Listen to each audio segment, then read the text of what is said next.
So మొత్తానికి 6 గ్యారంటీలు, 5 డిక్లరేషన్లు ఇవన్నీ చెప్పి అధికారంలోకి వచ్చిర్రు. 6 గ్యారంటీలు 7,00,000 కోట్ల అప్పు తెలంగాణలో ఉంది. ఎట్లా ఇంప్లిమెంట్ అయితే రేవంత్ రెడ్డి ముందున్న సవాళ్ళు చాలా ఉన్నాయి.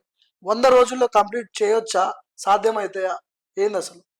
ఇప్పుడు 6 గ్యారెంటీలకు సంబంధించి మాకు 100 రోజుల సమయం కావాలని వాళ్ళు చెప్పారు.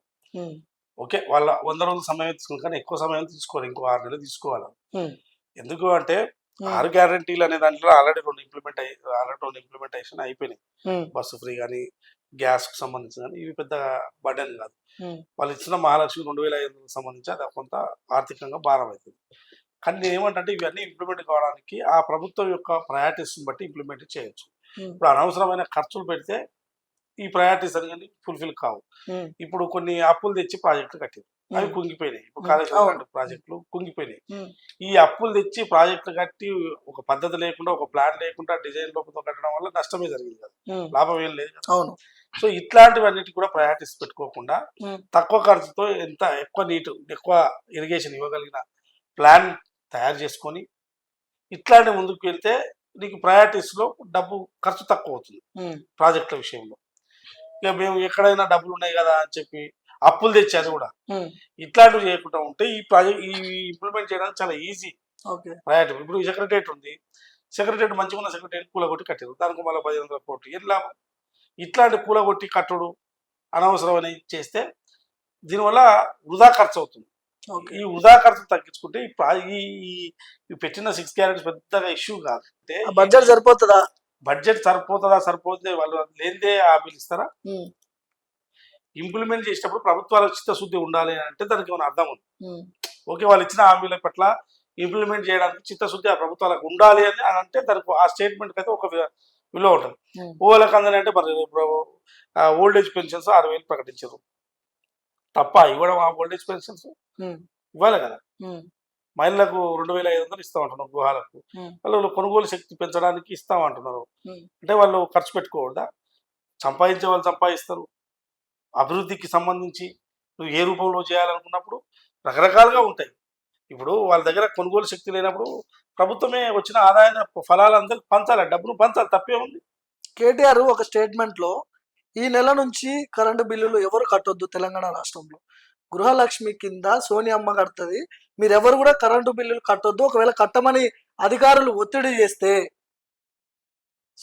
చేస్తే మీరు కాంగ్రెస్ మీద తిరగబడండి అని స్టేట్మెంట్ ఇచ్చిండ్రు. ఎట్లా చూడాలి? ఇప్పుడు గృహలక్ష్మికి సంబంధించి 200 యూనిట్లు ఫ్రీ అని చెప్పి కాంగ్రెస్ పార్టీ మేనిఫెస్టోలో పెట్టింది. వాళ్ళు అమలు చేస్తామని వాళ్ళు అంటారు. వాళ్ళు సమయం కావాలన్నారు 200 యూనిట్లు ఫ్రీ అని. 200 యూనిట్ల వరకు ఫ్రీ, కానీ ఒక ప్రభుత్వ కరెంటు బిల్లులు కట్టొద్దని చెప్పలే వాళ్ళు. 200 యూనిట్ల వరకు ఫ్రీగా వాడుకున్నని మేనిఫెస్టోలో పెట్టింది. అవును. సో తదుపరి వచ్చే స్లాబ్ ఏదైతే ఉందో దానికి బిల్లు కట్టాల్సిందే కదా. 200 యూనిట్లు వాడుకునే వాళ్ళు దాన్ని లెస్ చేసి మిగతా బిల్లు కట్టాల్సిందే. సో ఈ నెల నుంచి అమలు చేస్తారు, ప్రభుత్వం అమలు చేస్తుంది. ప్రభుత్వం ఇప్పుడే అమలు చేయాలి, రేపే అమలు చేయాలి ప్రెజర్ నువ్వు చెయ్యి, ప్రతిపక్ష పార్టీగా ప్రెజర్ చెయ్యి. ప్రజలు బిల్లులు కట్టొద్దు, ఇది కట్టొద్దు అని అంటే మీరు గతంలో రుణమాఫీ చేస్తామని చెప్పారు, చేసిరా? రైతులకు రుణమాఫీ, దాన్ని కూడా మేము ఇప్పుడు ఆ రుణమాఫీ విషయం కూడా ముఖ్యమంత్రి రేవంత్ రెడ్డి మీదనే రుద్దుతున్నారు కదా. గతంలో రేవంత్ రెడ్డి ఒక లేఖ రాసిండు, దాని వల్లనే రైతు బంధు ఆగిపోయింది, ఇలాంటి మాటలు హరీష్ రావు మాట్లాడిండు కదా మాజీ మంత్రి. సో ఎట్లా మరి రైతు బంధు అయినా ఏదైనా వాళ్ళు నెలాఖరు వరకు రైతు బంధు కూడా పడుతుందని చెప్తున్నారు. ఇక్కడ మొత్తం అప్పుల కుప్ప అయిందని చెప్పి నిన్న మన దాకా చెప్పారు కదా. ఇన్ని అప్పులు ఎవరు చెప్పని కూడా చెప్పలే కదా. 2 లక్షలు 3 లక్షలు అని చెప్పారు కదా. 3 లక్షల కోట్లు అదే ప్రభుత్వం మారినాక తెలిసింది 7 లక్షల కోట్ల అప్పులు ఉన్నాయని. మరి ఇవన్నీ చెప్పలే కదా. వాళ్ళ అంచనాలు 3 లక్షల కోట్లకి వేసుకున్నారు, కానీ మొత్తం పుస్తకం తెరిస్తే మొత్తం 7 లక్షల కోట్లు ఉన్నాయి.